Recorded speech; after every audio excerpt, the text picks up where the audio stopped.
خواتین و حضرات، دنیا کے ہر ملک میں اسٹرائک ہوتی ہے، ہڑتال ہوتی ہے۔ کینیڈا میں بھی آج کل ہڑتال چل رہی ہے، اسٹرائک چل رہی ہے۔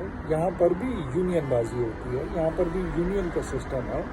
جیسے ہمارے ملک پاکستان میں ہر ادارے میں یونین کا کانسیپٹ ہے، یونین کی سوچ ہے، اس طریقے سے کینیڈا میں بھی ہر بڑے ادارے کے اندر ایک یونین ہے۔ آج کل پوسٹ کینیڈا، جیسے ہمارے ہاں ڈاک خانہ ہے، جی پی او ہوتا ہے، ڈاک کی ترسیل کا سسٹم ہوتا ہے، جو کہ آج کل بہت کم ہو گیا ہے، پرائیویٹ کمپنی زیادہ ہو گئی ہیں۔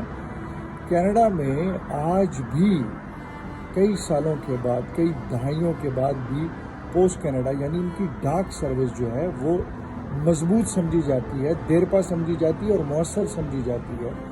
کینیڈا پوسٹ کے ذریعے پے چیکس آتے ہیں، کاروباری حضرات کی جتنی بھی رقوم کی ترسیل کا طریقہ ہے وہ پوسٹ کینیڈا کرتا ہے۔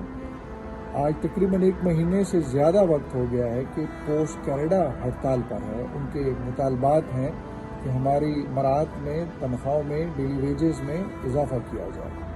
یہ ہڑتال کا سسٹم صرف اور صرف پاکستان میں ہی نہیں ہے یا ایشیائی ممالک میں ہی نہیں ہوتا، بلکہ مہذب، پڑھے لکھے اور زیادہ پروکار ملکوں میں بھی یہ کانسیپٹ ہے۔ یہاں پر ہڑتال کا طریقہ کچھ اور ہے، پاکستان میں ہڑتال کا طریقہ کچھ اور ہے۔ یہاں پر اپنا احتجاج انتہائی پرامن طریقے سے، پرامن طریقے سے آپ ریکارڈ کرواتے ہیں۔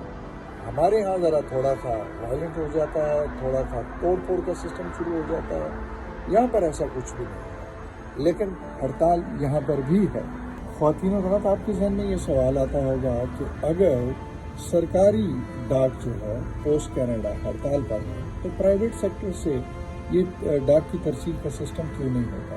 تو خواتین و حضرات، ہمارے ملک پاکستان میں پرائیویٹ ادارے جو کہ ڈاک کا کام کرتے ہیں وہ بہت سستے ہیں، لیکن کینیڈا میں پرائیویٹ ڈاک کا سسٹم بہت مہنگا ہے، اور یہاں پہ جو سب سے زیادہ سستا، آسان اور مؤثر طریقہ ہے وہ پوسٹ کینیڈا ہی ہے، جو سرکاری طور پہ چلتا ہے، اور آج کل اس کی ہڑتال چل رہی ہے۔